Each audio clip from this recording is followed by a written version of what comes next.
স্বামীর কোন পাশে স্ত্রী ঘুমালে সংসারে শান্তি এবং সুখ আসে আপনি কি জানেন? মনে রাখতে হবে। অনেকেই প্রশ্নটা আমাদেরকে করেন যে হুজুর, স্ত্রী স্বামীর কোন পাশে ঘুমাবে, এই ব্যাপারে ইসলাম কি বলেন? অবশ্যই আমাদের ঘুমটা কিভাবে হতে হবে সেটাও রাসূলের সুন্নাহ মোতাবেক হতে হবে।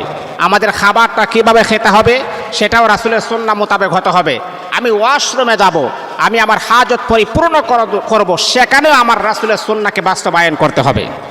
তা আসলেই স্বামী আর স্ত্রী হচ্ছে মহাব্বতের সম্পর্ক। এই পৃথিবীতে সর্বপ্রথম যে সম্পর্কটা ছিল সেটা হলো স্বামী আর স্ত্রীর সম্পর্ক, অন্য কোনো সম্পর্ক ছিল না। এখন তো আমরা প্রেমের সম্পর্ক, এখন তো আমরা বন্ধুর সম্পর্ক না। এই পৃথিবীতে যত সম্পর্ক দেখেন, সর্বপ্রথম যে সম্পর্কটা ছিল সেটা হলো স্বামী আর স্ত্রীর সম্পর্ক।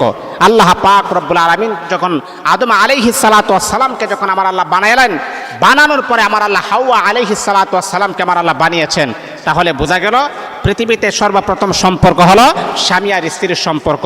আর এই সম্পর্কটা যত গভীর হবে আল্লাহ তত খুশি হবেন। এই সম্পর্কটা যত ফাটাল সৃষ্টি হবে শয়তান তত খুশি হবে। এই জন্যে আমরা নিজেকে ইমানদার দাবি করি, আমরা নিজেকে মুসলমান দাবি করি, আমরা আল্লাহকে ভালোবাসতে চাই, আল্লাহ যেন আমাকে পছন্দ করেন। এই জন্যে স্বামী আর স্ত্রীর সম্পর্কটা গভীর করতে হবে, মুহাব্বতের সম্পর্ক করতে হবে, শয়তানকে খুশি করানো যাবে না। তা আসলে এই প্রশ্নটা আমাকে অনেকেই করেন, স্ত্রী স্বামীর কোন পাশে ঘুমাবে? আম্মাজান আয়েশা সিদ্দিকা রাদিয়াল্লাহু তাআলা আনহা বলেন, আমার রাসূল ডান দিকে ফিরে ঘুমাতেন এবং আমাদেরকে বলেছেন তোমরা ডান দিকে ফিরে ঘুমাও। এখন মনে করেন আমিও ডান দিকে ঘুমালাম, আম্মাজান আয়েশা ডান দিকে ঘুমাইছেন, তাহলে বোঝা গেল একজন আরেকজনের মুখামুখি হয়ে ঘুমাতেন, একজন আরেকজনের মুখামুখি হয়ে ঘুমাতেন। রাসূল বলে, আম্মাজান আয়েশা বলেন, আমি রাসূলের শ্বাস নিঃশ্বাস আমার কাছে চলে আসে আর রাসূল আমার শ্বাস রাসূলের কাছে চলে আসে। এতটাই আমরা গভীর হয়ে ঘুমাতাম, এতটাই কাছাকাছি হয়ে আমরা ঘুমাতাম, একজন আরেকজনের চোখে চোখ মিলিয়ে আমরা ঘুমাতাম। মাঝে মধ্যে আমি দেখতাম আমার রাসূল আমার এই হাতের মাঝে এইভাবে ঘুমাতেন। তাদের মাঝে কি মহাব্বত ছিল, কি ভালোবাসা ছিল। আর আমাদের মাঝে মহাব্বত হলো স্বামী স্ত্রীর মহাব্বত না, এটা হলো মোবাইলের সাথে মহাব্বত।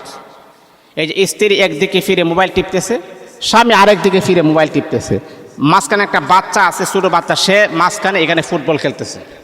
এই হলো মহাব্বত। আমাদের মাঝে বিচ্ছেদ হবে না, কার মাঝে বিচ্ছেদ হবে বলেন তো? আপনি ঘরে আসলো মোবাইল, বাহিরে গেল মোবাইল, স্ত্রীর কাছে আসছেন সেখানেও মোবাইল, তাহলে আপনার ঘরের ভিতরে কিভাবে শান্তি আসবে? বাবা, আমি আপনাদের পায়ে হাত রেখে বলি, কমাস কম মোবাইল টিপা টিপিটা ঘরে আসলে বন্ধ করে দেন।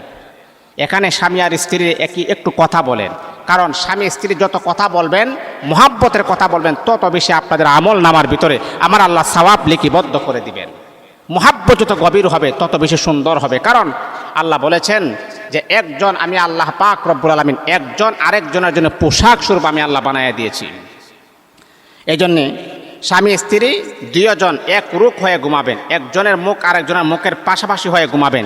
আর যদি পারেন একই বালিশে ঘুমানোর চেষ্টা করবেন, অতি কাছে জড়িয়ে ধরে ঘুমাবেন। এটা মহাব্বতের ঘুম, এটা ভালোবাসার সম্পর্ক, এটা স্বামী আর স্ত্রীর হালাল সম্পর্ক। আল্লাহ এটাকে জায়েজ করে দিয়েছেন, আল্লাহ এটাকে নাজায়েজ করেন নাই। স্বামী আর স্ত্রীর মহাব্বতের সম্পর্ক, এই যে স্বামী আর স্ত্রী একে অপরের সাথে সহবাস করেন, একে অপরের কাছ থেকে সুখ নেন, আনন্দ নেন, ভালোবাসা নেন, এটাও কিন্তু আপনাদের আমল নামার ভিতরে নেক লেখা জমা হয়েছে। আল্লাহু আকবার, আল্লাহু আকবার। এই জন্য ডান পাশ হয়ে ঘুমাবেন, স্ত্রী স্বামীর দিকে রূপ করে ঘুমাবেন, স্বামী তার স্ত্রীর দিকে রূপ করে ঘুমাবেন, একজন আরেকজনকে জড়িয়ে ধরে ঘুমাবেন। আল্লাহ আমাদের সবাইকে বুঝার আমল করার জন্য তৌফিক দান করুন।